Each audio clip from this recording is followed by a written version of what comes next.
I'm not just talking about the left and liberals. Let's not forget. Let's not have a short memory. Yeah. When this pandemic hit, you actually tried to make me work out things with Sam Harris. I mean, we had conservatives, people that were more in the middle, that were saying no lockdowns now, at least for a couple of weeks. Yeah. And I was always like, hell no. Yeah. Hell no. I know what this is. It's paralyzing fear. You're showing us uniquely, even the death count. I mean, how bizarre for a news organization to say, stay at home, and then every time somebody dies, just add a number on the screen. I mean, that's literally a game of psychological fear, right? And I knew what was coming around the corner. And it shocked me how much people left and right were willing to give up their freedom because they had a little bit of fear, right? Yeah. It shocked me. I wasn't one of them. And I know that a lot of people have come around on the conservative side and said no more. But how do we get people to understand that we can't get to the point where you say no more? It has to be never, right in the beginning when you're feeling fearful. You can't say, well, I was okay with the lockdowns for 2 weeks, but you know what? 1 year's a little too long for me, right? You've already lost.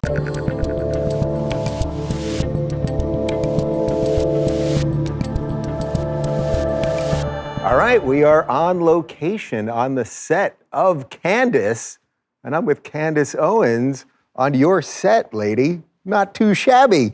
Come a long way. You have come a long way. You being one of my first interviews on your set, so there we go. That's right. Everyone knows the story between us and knows our history, but real quick to recap in 1 minute, when I brought you on to my show originally, we were doing YouTube week. We were just trying to find like anyone on YouTube doing anything interesting. We found this girl, Red Pill Black. I did not know your name until we sat down in those chairs a minute before we started.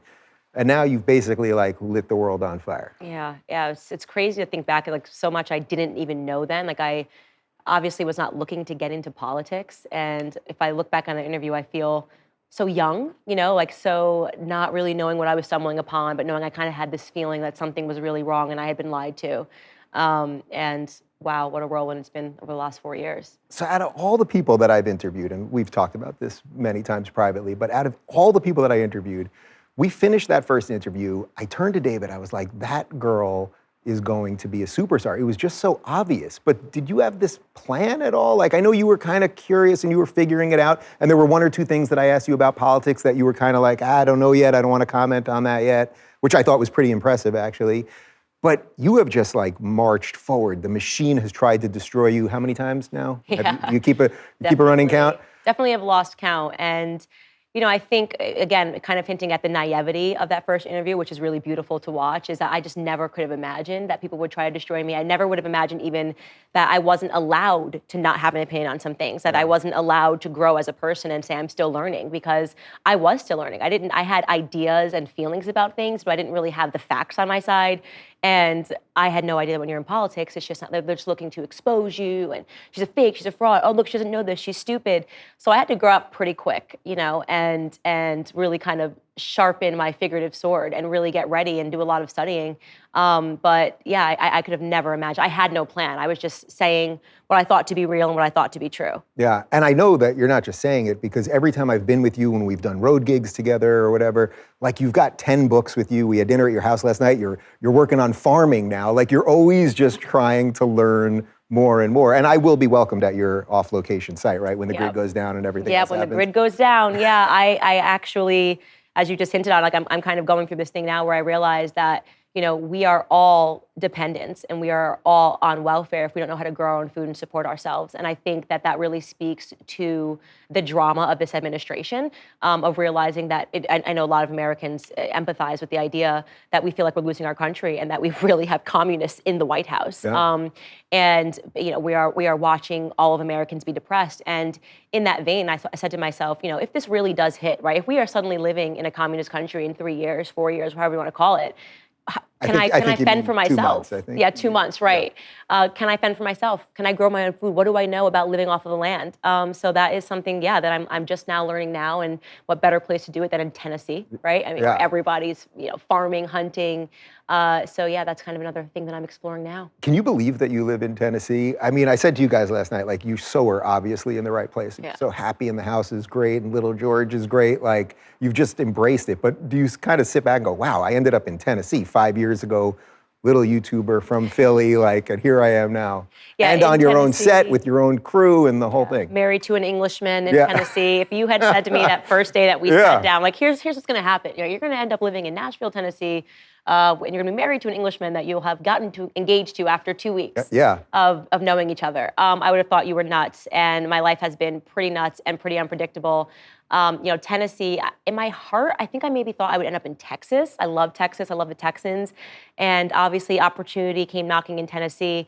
And now that I'm here, I could never imagine living anywhere else. Like, this is fully where we want to raise our family. We think it is the greatest state. We love the people. There really is something about the Tennesseans. Yeah. Do you think America is just, this is how it's going to be? Like, you're just going to have to move to places that are more in line with your values? Or is there a point of someone staying in, say, California or New York and fighting? Like, do you think that point, have we crossed that already? I do not think that there will ever be a clean election in California. I think that Gavin Newsom has made sure that that can't happen. To say, mail-in ballots into perpetuity, forget it, no. New York City, I don't have much hope for either. I can't imagine, when I go to New York City, it's like already stepping into a communist country where the people are okay with their oppressions. The idea of having to show papers every time you walk into a restaurant or have a transaction, like that's actually not America. So I would almost say that that's not a future prediction, that's a present one. Like New York and California, and I should say more Los Angeles, I shouldn't say the whole state of California, but those are not American cities. What has that told you about, or what have you learned about just humans? The way a certain set of people just want more. That's what I feel like in Los Angeles when I walk around. I'm like, man, you guys like this and you're begging for more control. That's been a very weird thing to kind of realize. Yeah. What it says to me is that fear is one hell of a currency.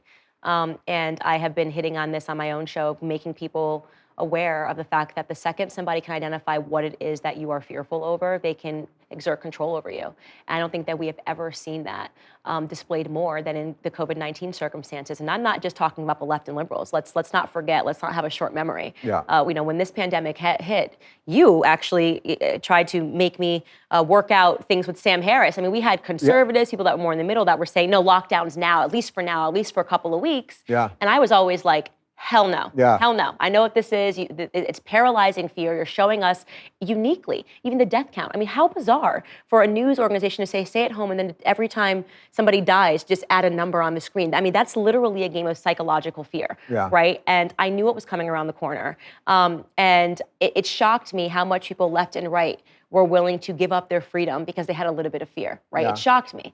I wasn't one of them. And I know that a lot of people have come around on the conservative side and said no more. But how do we get people to understand that we can't get to the point where you say no more? It has to be never, right in the beginning when you're feeling fearful. You can't say, well, I was okay with the lockdowns for 2 weeks, but you know what? 1 year's a little too long for me, right? You've already lost the game. Right, as we're about to roll into year 3, basically. Right, it was never okay. Yeah. And I think that because I'm a bit more of a gut player, and because I truly do understand how sinister governments can be, it's been the story of human history since forever, I'm never willing to give up a little bit of freedom for a little bit of safety. Well, it's so funny to me because since I know you privately and as a friend, I know that the stuff that you talk about publicly, even when I'm like, Candace went a little overboard on that one, I'm like, I know that is you. That really is you. And we told the story once, but the day that lockdown started, you were on my show in LA. We didn't know at the time we were taping that lockdowns were about to happen. Right.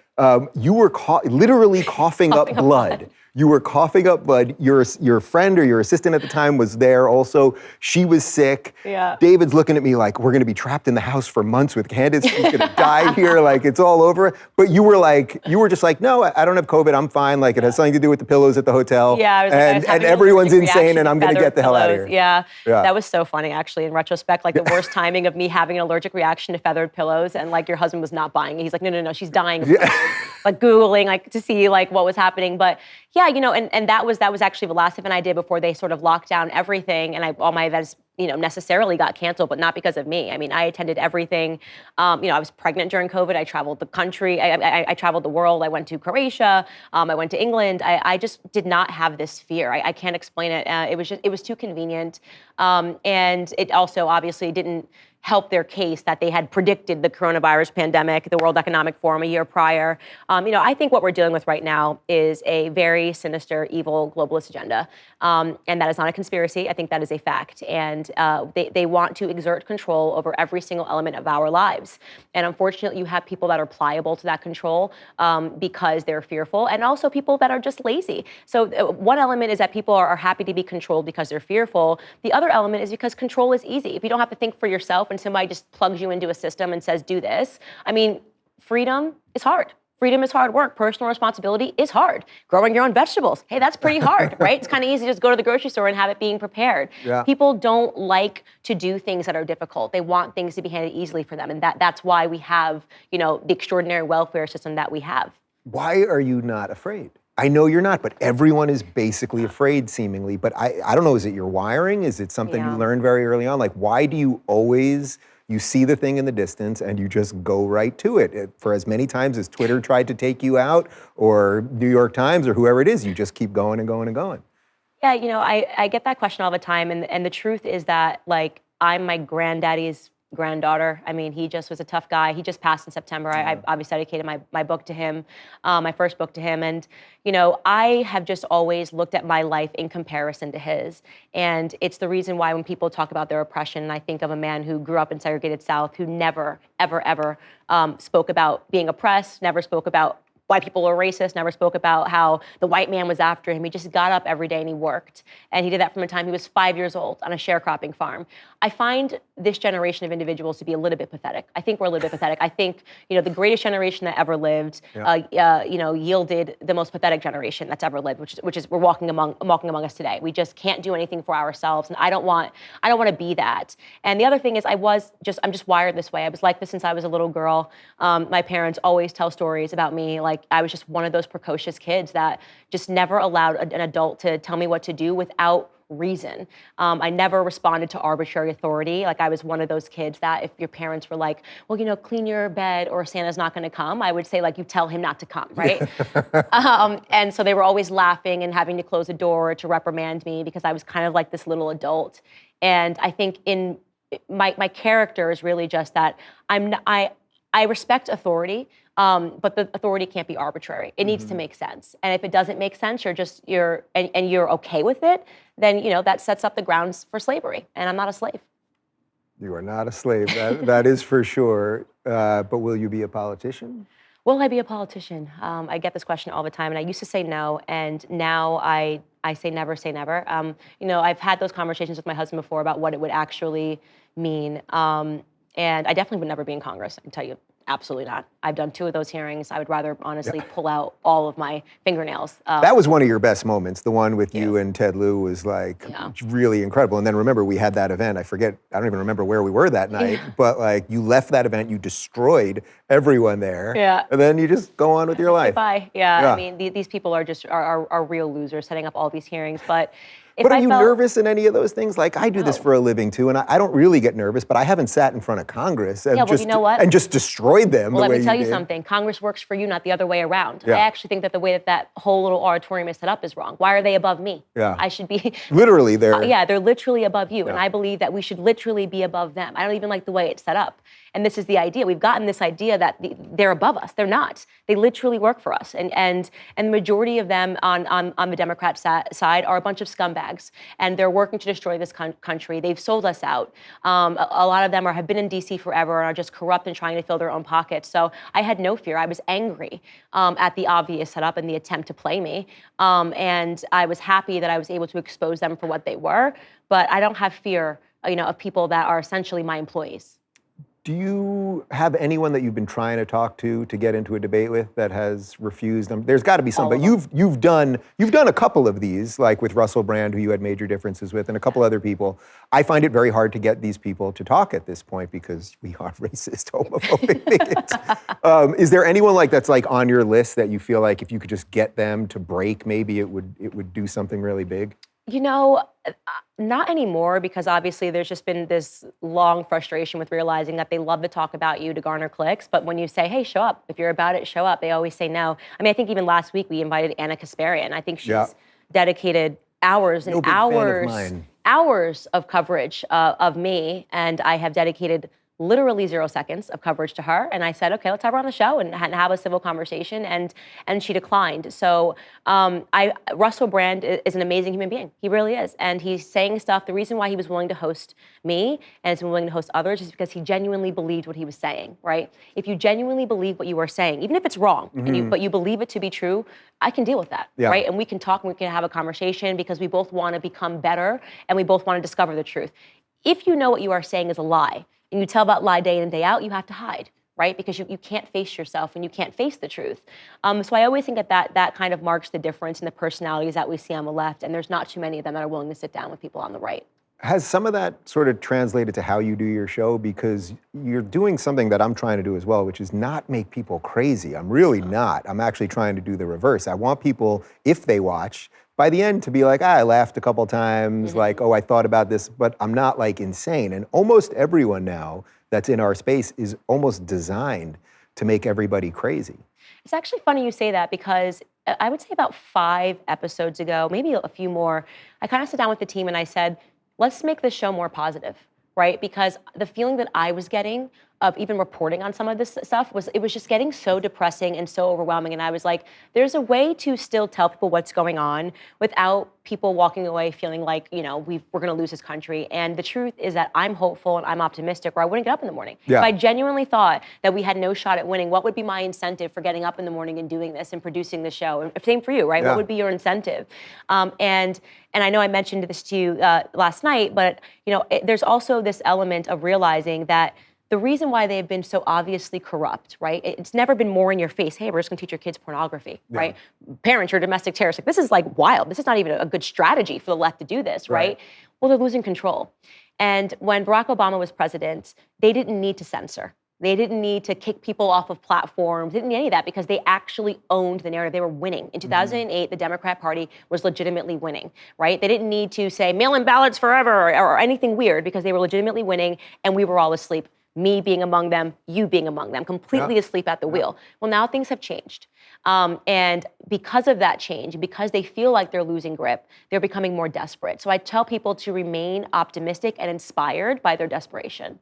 What do you think their move is as they get more desperate? Because they can't let this go on for too long, right? This is what we were talking about last night. It's like if enough of us are awake and if we're waking up people and they're seeing the truth and they can watch the Rittenhouse trial, see how MSNBC reports it versus what's actually going on. It's like the powers that be can't let that exist for too long because then they have a much bigger problem on their hands. Well, you see their play. I mean, you see Brian Stelter. You have journalists that are calling for censorship. Yeah. Boggles my mind, right? Yeah. Some fourth estate, right? They're literally saying to you, we're not the fourth estate. We are a part of the government. We're a part of corporate media. Our job is to protect the government, not to protect the individuals that are being governed. And you're seeing them call for more and more censorship. They're angry. They're frustrated by the fact that they spend all day working on their show and maybe they get 100,000 viewers and I can send a tweet that will get more views. That they don't know what to do with that. Yeah. And so in their frustration, they're demanding more censorship. But it's like you just can't censor people until there's no more. I think what's coming up around the corner and something that I've been telling people to pay attention to is that the World Economic Forum, the same people that predicted the coronavirus pandemic, are now predicting a cyber pandemic where they predict that because of the internet and things like Bitcoin being uncontrolled, that they're going to have to physically shut down the power grid because there's going to be a virus, literally, like think of like coronavirus for your computer is what they actually said in this forum, that is going to spread, very quickly. So they're gonna have to shut down the power grid to stop it. And, for a couple of days, whatever it is, you're not gonna have access to your money or access to the internet. And then when they turn things back on in order to avoid a shutdown like that again, they're going to need to sanitize the internet. This is actually language that the World Economic Forum is using, sitting down with the biggest corporations in the world, talking about what they are describing as an inevitable coronavirus pandemic for your computer. That's the stuff to pay attention to because that would allow them to, similarly in the COVID-19 pandemic, usher in a bunch of things that we've never seen before. That, I think, would provide a venue for them to take control over the internet, to take out people like me and like you, to say that we had to sanitize the internet to keep everybody safe. So I always tell people to kind of look around the bend, hope it doesn't happen, but always be aware of any types of simulation, the World Economic Forum is running. And then at that point of 2 days even 8 hours where we couldn't get online, you wouldn't have access to Twitter or your bank account or whatever, people would beg for the control at that point, right? Yeah, I mean, imagine New York City, right? So imagine maybe in Tennessee they'd be like, all right, we're gonna go hunting. Oh, it's so great, no internet, right? This is great and amazing. You'll be all right. I saw George's cigar room. You'll right, be fine. exactly. But imagine a place like Tennessee, a place like New York City or Los Angeles. These people live, eat, and breathe technology. There is nothing without technology in New York City. It's literally just, it looks like a piece of technology when you look at it from the sky, right? Yeah. And so imagine those people not having access, the whole power grid going down. Let's say they do it for 4 days, right? And they would be beside themselves. They wouldn't know what to do. These people I don't even know what they would be eating, what would happen in the grocery stores. They can't keep the refrigerators on. I mean, it would really represent something that would traumatize these people, rightfully so. It would be a traumatizing thing for them to go through. Their livelihood would be immediately impacted.